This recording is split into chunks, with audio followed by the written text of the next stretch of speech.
नमस्कार. मी भगवंत कुलकर्णी. परखड सत्य यूट्यूब चॅनलमध्ये तुमचं सगळ्यांचं खूप स्वागत आहे.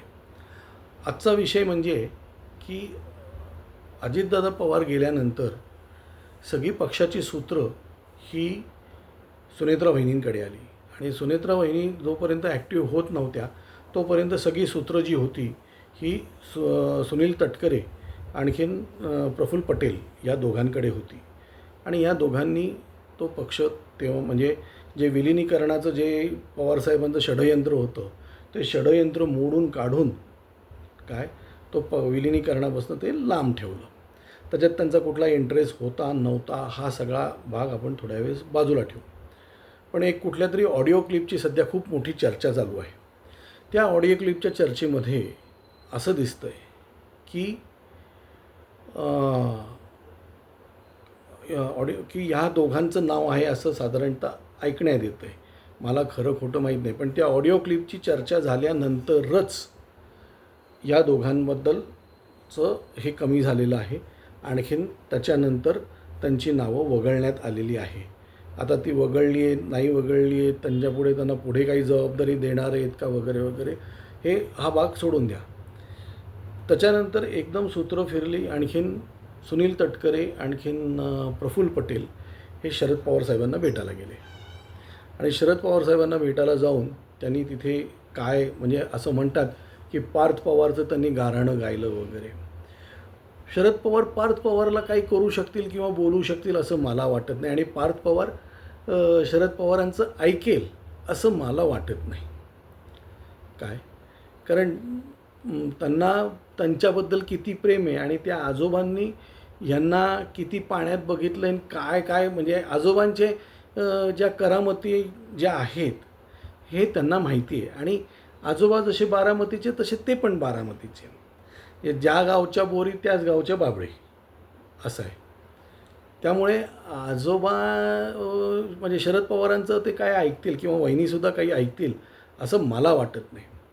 माझ्या दृष्टीने आज ह्या राजकारणाच्या ह्या फडामध्ये प्रफुल्ल पटेल आणखीन सुनील तटकरेंनी कुठलीही घाई गडबड करू नये.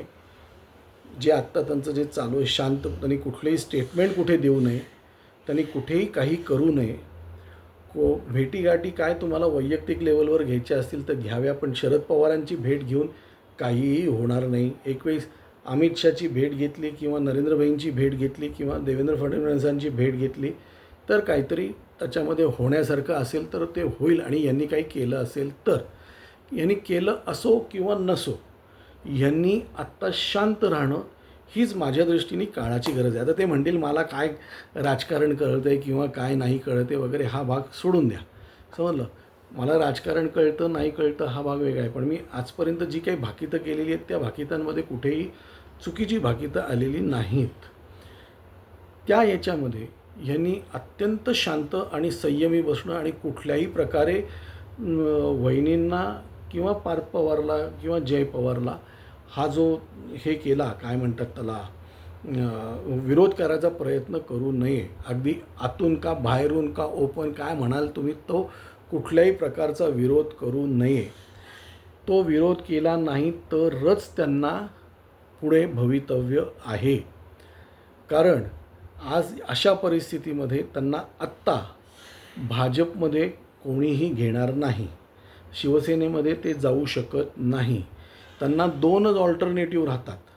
एक काँग्रेस आणि दुसरं काय म्हणतात त्याला शरद पवार राष्ट्रवादी गट. आता शरद पवार राष्ट्रवादी गटाचं काय भवितव्य आहे हे मी सांगायला नको.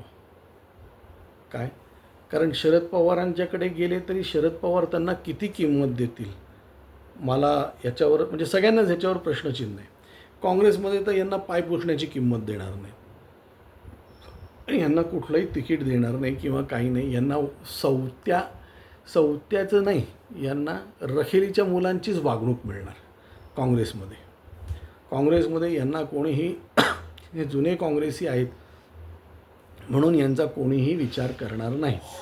शरद पवारसाहेब फक्त काय करतील तर ते प्रफुल्ल पटेलच्या पैशाचा वापर कसा करून घेता येईल आणि प्रफुल्ल पटेलचे अमित शहा आणखीन यांची जी संबंध आहेत, नरेंद्र मोदीशी साठी प्रफुल्ल पटेलची गरज नाही पवारसाहेबांना, पण अमितबाईशी काही करायचं म्हटलं, बोलायचं म्हटलं तर तिथे प्रफुल्ल पटेल त्यांच्या उपयोगी येऊ शकतात. काय आणि वहिनींनीसुद्धा थोडासा सबुरीने ह्या सगळ्या गोष्टी घ्याव्या. काय राजकारणामध्ये काही गोष्टी घडतात, पण आणि त्याचा त्यांनी हे करून हे कराव्या, कारण सत्ता आज तुमच्या हातात आहे, सगळं तुमच्या हातात आहे. त्यामुळे तुम्ही तुमच्या पुढे ही लोक जाऊ शकणार नाहीत. वास्तविक तटकरेंची परिस्थिती अशी आहे की तटकरे काँग्रेस राष्ट्रवादी काँग्रेस किंवा काँग्रेस या दोन्हीपैकी कुठल्याही पक्षाकडनं किंवा महायुतीतला तो उभाटाचा पक्ष तिथे गेले तर त्यांचं काय म्हणतात त्याला, ते रसतळालाच जाणार ते काय, आणि ते त्यांच्यासारखं वागू पण शकत नाहीत. पण काँग्रेस किंवा शरद पवारांच्या पक्षामध्ये समजा ते गेले तर शरद पवार तर तिथे ते सपशेल हरणार. आत्तासुद्धा ते निवडून आलेले आहेत, ते निवडून आलेत, ते केवळ किती मार्जिनने निवडून आलेले आहेत आणखीन काय आहे हे त्यांना माहिती आहे. कारण तिथे भाजप, उद्धव ठाकरे आणखीन यांची अजितदादांची जी हे आहे काय म्हणतात त्याला, राष्ट्रवादी पक्ष जो आहे यांचा, हे एकत्र झाले तर हे तिघही एकत्र झाले म्हणजे काँग्रेस, शिवसेना, उभाटा आणखीन शरद पवारांची राष्ट्रवादी, तरी ते जिंकू शकत नाहीत. आणि एकदा ते तिथे गेले तर ते परतीचे दोर कापल्यासारखे होणार. ते कुठेही गेले तरी ते न घरका ना घाटका अशी त्यांची परिस्थिती होणार. त्यांनी कुठल्याही परिस्थितीत संयम ठेवून 2029पर्यंत त्यांनी गप्प बसावं, कारण दोघांचीही टर्म म्हणजे तटकऱ्यांची तर 2029पर्यंत आहेच आणि माझ्या माहितीप्रमाणे प्रफुल्ल पटेलची पण 2029-30पर्यंत त्यांची टर्म आहे. त्यामुळे तोपर्यंत त्यांनी संयम ठेवावा, पाणी वाहून देऊन जावं. आज ना उद्या यांना कुठल्या तरी कामासाठी त्यांची मदत लागेल, त्यावेळेस ते त्यांना परत बोलवतील. काही कुठेतरी मध्यस्थी होऊन पॅचअप होऊ शकतं आणि त्याच्यानंतर पुढे त्यांना हे होऊ शकतं. पण कारण तटकरेंना म्हटलं तर स्वतःचं करिअर आहे, मुलीचं करिअर आहे, उद्या मुलाचंही करिअर आहे. काय त्यांच्या हातनं काही चुका झाल्या असतील तर ते कशा नीट करायच्या. आज तुम्ही यांना सोडून गेलात तर लोक तुमच्यावर प्रचंड नाराज होणार. आणखीन पुढे तुमचं भवितव्य म्हणजे पुरुषस्य भाग्यम पुढे काय जाऊन हे, पण तसं म्हटलं तर पुरुषस्य भाग्यम ही दिसत नाही या दोघांपैकी. यांना त्यांच्या त्या वर्तुळा सोडून कुठेही त्यांना किंमत नाही. म्हणजे तटकरेंना त्या रायगडचा टापू सोडला तर कुठेही नाही त्यांचा. आणखीन प्रफुल्ल पटेलला तर कुठेच नाही, गुजरातमध्येही नाही, महाराष्ट्रातही नाही. फक्त पैसे आणि त्यांचं गुजराती कनेक्शन याच्यापेक्षा प्रफुल्ल पटेलचं कुठलाही USP नाही.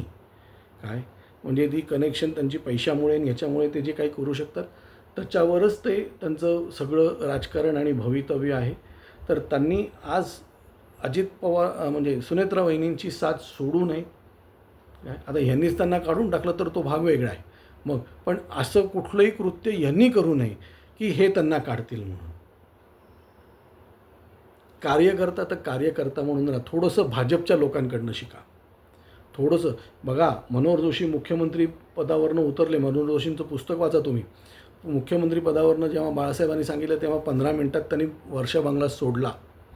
त्याच्यानंतर ते आयसोलेशनमध्ये होते, पण त्यांनी कधी शिवसेना शेवट मरेपर्यंत सोडली नाही. उभाटा त्यांनी मरेपर्यंत सोडला नाही.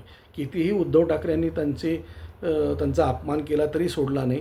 पण ते जे तळतळाट मनोहर जोशींचे होते, आज हे उभाटा रसतळाला जातं आहे, ते तसेच तळतळाट आहेत. तर तुम्ही आज सोडू नका.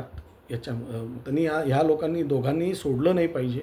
हे न सोडता त्यांनी तिथे टिकून राहिले तर त्यांना पुढे भवितव्य 100% आहे. आज एवढंच. धन्यवाद.